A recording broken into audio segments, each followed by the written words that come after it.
Alright guys, so what we're going to talk about today are discrete functions versus continuous functions. And this pretty much falls in line with our domain and range topic that we had just gotten done covering.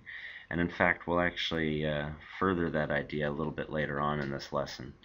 But first we want to kind of look at what the differences are between discrete graphs versus continuous graphs.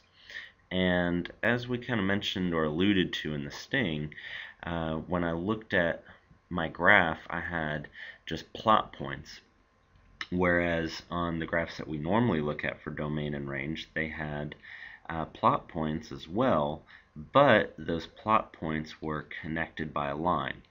And so the main difference between the two is, will I have just points on my graph, or will I have all the points in between my graph as well?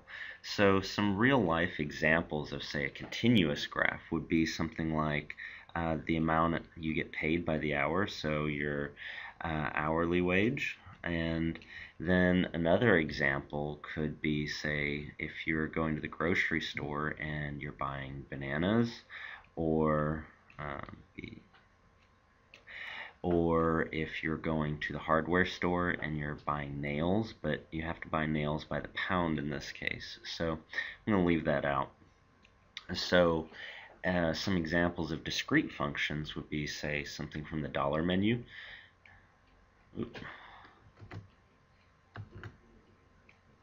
And also, say, like when we're doing fundraisers around here at the school, we do t-shirt sales, right? And these objects here, or these things, the way I can tell the difference between what is a discrete and what is a continuous function is, can I divide whatever I'm doing in half? So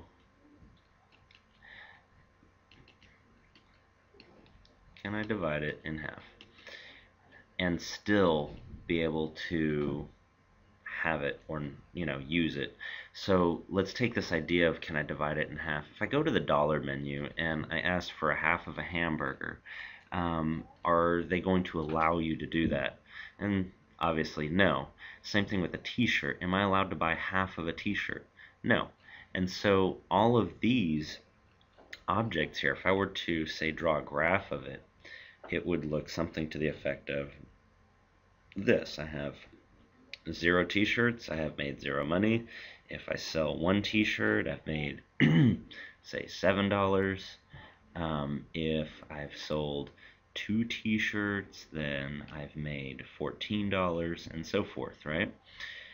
And let's go ahead and draw some dots down here.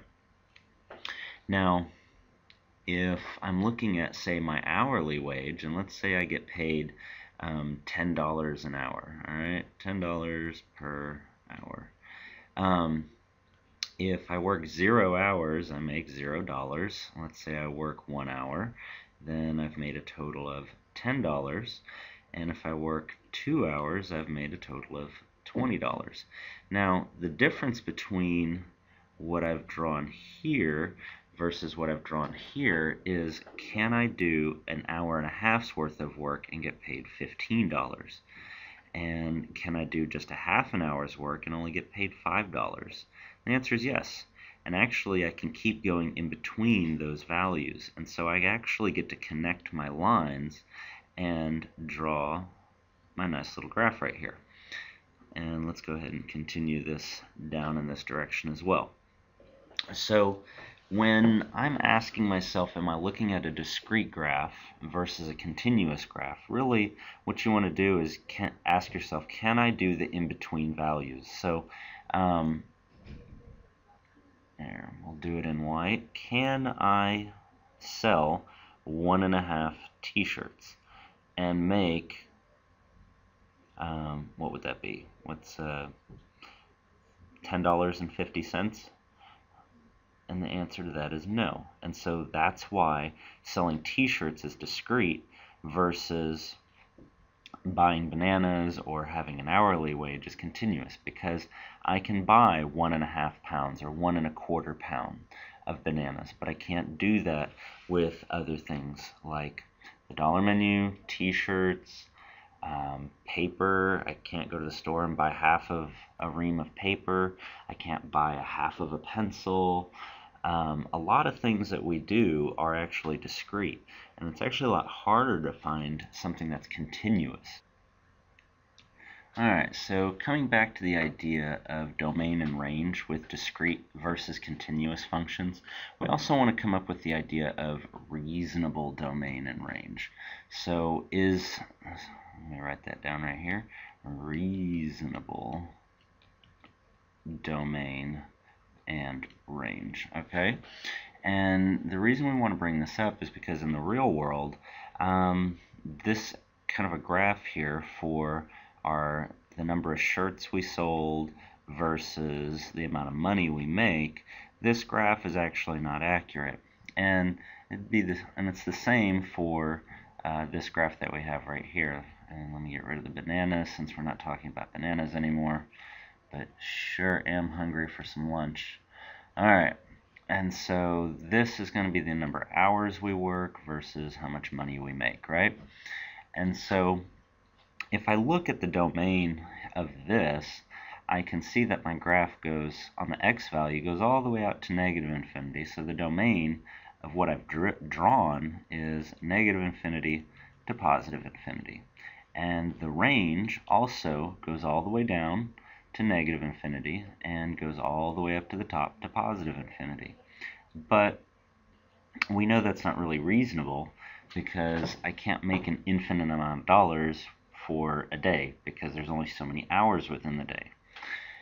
So likewise, let's go ahead and do the domain and range of all of this. So for what I've drawn, let's do -1, -2, what is this, -7, and then this would be -14. So the domain for this particular graph would be from, let me do brackets here because I'm actually including them, right? So it would be from -2, -1, 0, 1, and 2. And then the range for this would be -14, -7, 0, 7, and 14. Now, I hope you guys are already starting to see what the difference between just regular domain and range is versus reasonable domain and range. Because reasonably, the number of t-shirts I sell, I can never sell a negative amount of t-shirts, right? So in all reality, for reasonable domain and range, I would actually have to eliminate these two values right here because I can't ever get to a negative amount of t-shirts. The least I could sell would be 0, and that would mean I wouldn't make any money. But I could still do that. Likewise, I wouldn't be giving anybody money if I'm selling t-shirts. So I would actually have to eliminate these two guys right here. So reasonably, my graph wouldn't have those two dots in there like that. So likewise, with the reasonableness of the amount of money I make, I know I can never work a negative amount of hours, right? So -1 hours and -2 hours would never happen. So when I'm looking at the reasonableness of the amount of hours I can work, well, the least amount you can ever work at a job is 0 hours. And we also know, so domain-wise, I know that I'm going to actually have to change this number right here